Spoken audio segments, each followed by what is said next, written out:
Hello. Basically, in the next 10 minutes, I just want to talk about ruminant nutrition, which is a bit of a broad topic, but I'm going to summarise it, hopefully, relatively quickly. So I just wanted to introduce myself and then give the 101 on nutrition for milking sheep based on the requirements for ruminants. So I'm Rob Derrick. I did a PhD at the University College of Wales, Aberystwyth back in the mid-80s. And the only point I mention that is that on one field visit I went to the organic dairy farm of Patrick Holden, who was the leader of the organic farming movement in the UK, and got so impressed with what he was doing that I spent 3 years looking at the feed value of grass weeds. So I spent 3 years growing dandelion, dock and chickweed, feeding it to sheep, and then looking at the breakdown characteristics through the rumen. So I know that milking sheep, you set yourself quite an endeavour, but you want to try growing chickweed and dock and dandelion as a pure stand, keeping the grass out and actually feeding it to sheep. But I did that and that went well. And then for the last 27 years, I've basically been in a range of commercial roles, and I suppose a lot of people think of me as a Jamie Oliver of ruminant nutrition. I'm more back in the kitchen developing the products rather than being at the forefront looking at the forages or whatever. Just before I go into nutrition, the thing that drives me, this is what I came to a few years ago, what determines milk production in a ruminant. And I think the first major priority is the production of somatotrophin. So we're all driven by our hormones. If you've got an animal that's been selected for milk production, chances are we've not selected that animal for an increased rumen capacity or increased udder size or increased liver. The main thing is that it produces more somatotrophin. And in America, they inject BST, bovine somatotrophin, to the cows, and they get more milk production. So the key thing is that an animal is driven by its hormones, and that's what determines milk production. Demand also drives milk production, so if the ewe lambs down and she's got a single lamb, she tends to produce less milk than if she's got twins or triplets. If you decide to milk the ewe once a day or twice a day or 3 times a day, or put it on a robot and milk it 5 times a day, that will stimulate demand and determine milk production. And the third thing that determines milk production is nutrition. And when I realised that, it gave me a lot different view on what I'm doing, because I think there's a view out there that nutritionists are somehow some sort of evil people that are pushing animals to increase milk production beyond their genetic potential. And the vast majority of the time, all we're doing is actually supporting the animal to produce the milk that it genetically wants to produce. And I think that makes you feel a lot better about feeding animals properly. Just before lunch, this is the way that I think about nutrition. Basically, if I go onto farm, this is what's going along in the back of my mind. So I'm not going to give a demonstration at the table there on how to make a shepherd's pie, which is basically mince and carrots and potatoes. What I'm going to do is break down the nutritional requirements of the ruminant in terms of a pie chart. Think of it as terms of a shepherd's pie. I think the vast majority of times, the limiting factor for milk production for a ruminant is energy intake. And we measure that in terms of megajoules of ME per kilogram of dry matter. So it's the energy that's available to the animal. We don't measure gross energy. Those lambs who were mentioned yesterday that were eating wood chip, there's lots of energy in wood chip, but it's not very digestible, it's not very fermentable, and the animal is not going to get a lot of metabolizable energy from eating wood chip.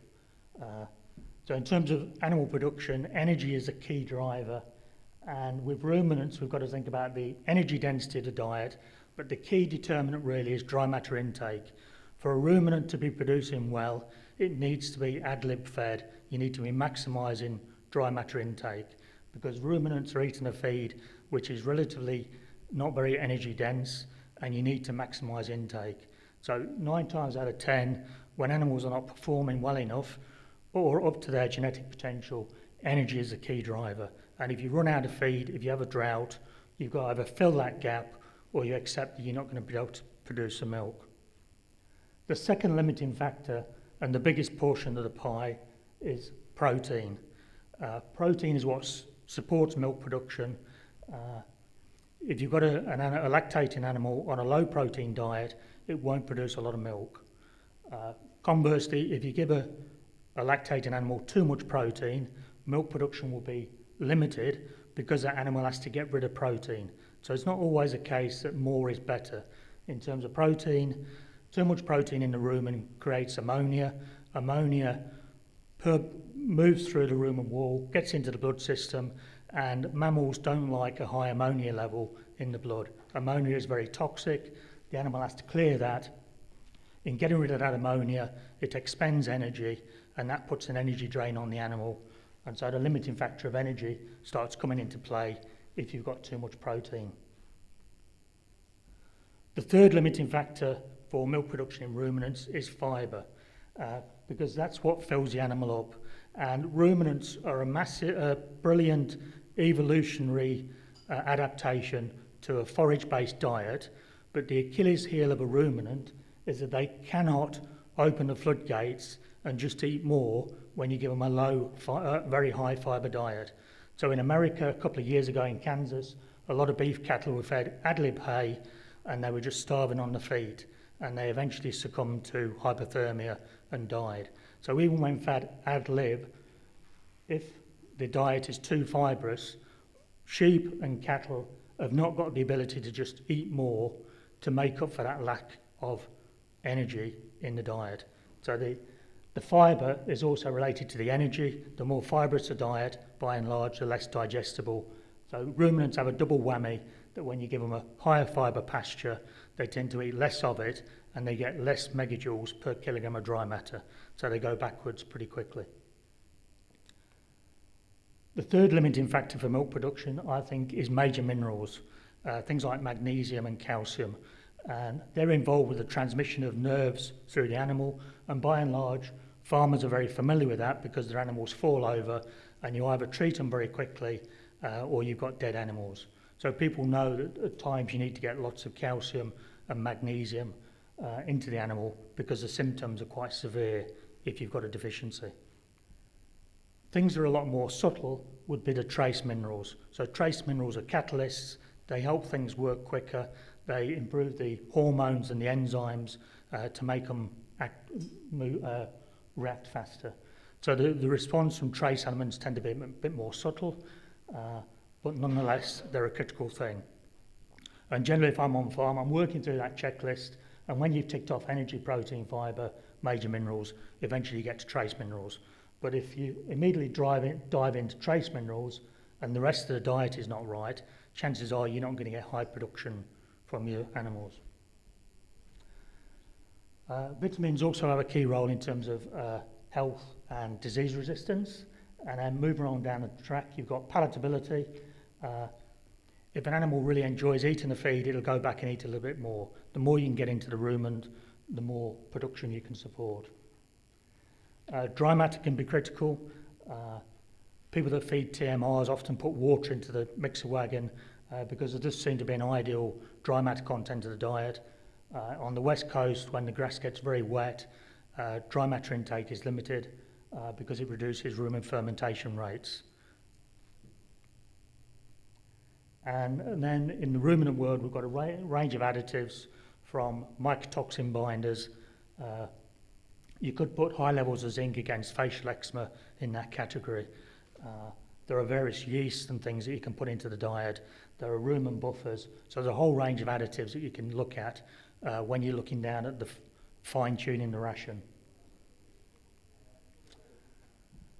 Another way of looking at it is if you want to go on a journey, then you've got to choose your vehicle. And for the people here, your vehicle has been milking sheep. If you go on a journey, if you leave today, the key thing is that you need lots of energy to get home. And the limiting factor will be how much petrol you've got in your vehicle. If you haven't got enough energy or enough petrol, you're not going to get to where you're going. The second limiting factor really is protein, and you can think of protein as the accelerator. So protein is the accelerator for milk production. If you put a lactating animal on a very high protein diet, you tend to accelerate milk production. If you don't support it with energy, then you very quickly get a thin animal and milk production starts to be curtailed. If you don't feed enough protein, then you don't stimulate milk production and you get very low levels of production. So particularly where you've got housed animals, particularly winter milking animals, where you've got a TMR type diet, if you don't get the protein level right, you can get reduced milk production. At the end of winter, you tend to get fat animals that have used all that energy that you've given them and just stored it on the backs rather than producing milk. So it's important to get the balance between the protein and the energy. Fibre is the thing that fills the rumen up. If you put too much fibre in the rumen, it limits dry matter intake and that will limit production. So it's good to see Elton talking about the low NDF fibre forages that are available. The key limiting factor for dry matter intake, or the best predictor of intake, is NDF. Ruminants can only eat so much NDF per day, and if you feed in a high NDF component, it's going to limit dry matter intake, which will limit energy intake.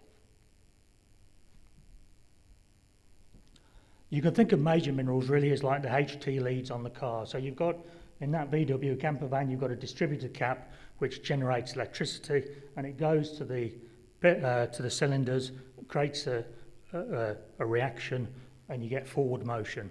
It's the same in the animal. If I tread on a pin, there's an electrical impulse that goes up through nerve fibres. It jumps across the nerve fibres, ends up in my brain, and tells me to stop treading on the pin. And that's very quick. If you've got an imbalance of calcium and magnesium in particular, that can affect the transmission of that nerve fibre, and you get animals that are either very sedated or very excitable. Vitamins, generally in New Zealand we think animals are not short of vitamins because there's lots of vitamin A in the grass and there's lots of vitamin D from sunlight, but if you've got animals on stored product, stored forages, particularly in the winter, if you start housing animals, it can be more important to look at the vitamin A and D, and also vitamin E, which has a key role in disease resistance, may be beneficial if animals are under the weather. So just like the brake calipers on your car, particularly when it gets wet, that's when you really need to look at the vitamins as well. Yep. And then there's a range of additives which you can put into your engine or your petrol. It's the same in the ruminant field. There's a range of additives, but for me, they're the things that you go to last when you've got the rest of the diet right. In terms of palatability, that's the thing that's going to take the animal back to the trough and encourage intake. If you like driving in the vehicle, you're going to go a further distance with it. And then lastly, trace elements are like adjusting the plugs on your car. If the gap is too big or too small, you're not going to get maximum miles per gallon or speed. So we've summarised that in farming in terms of a clock to take the time to look at the different components, but then look at the small detail. It's not just the fact of, is there a lack of protein? Does that protein need to be DUP or rumen degradable protein?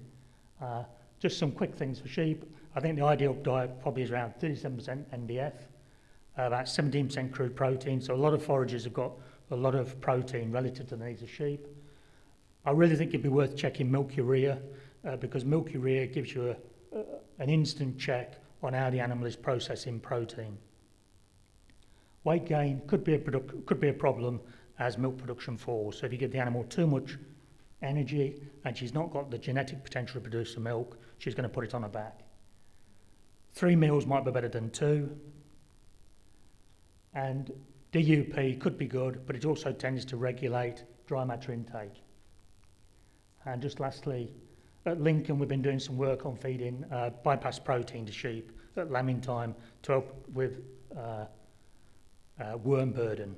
When they use lamb, they tend to cast out a lot of parasites, and by feeding a higher DUP diet, there is a potential that it could reduce the worm burden. So that's my take on ruminant nutrition. Thanks a lot for your time. Thanks.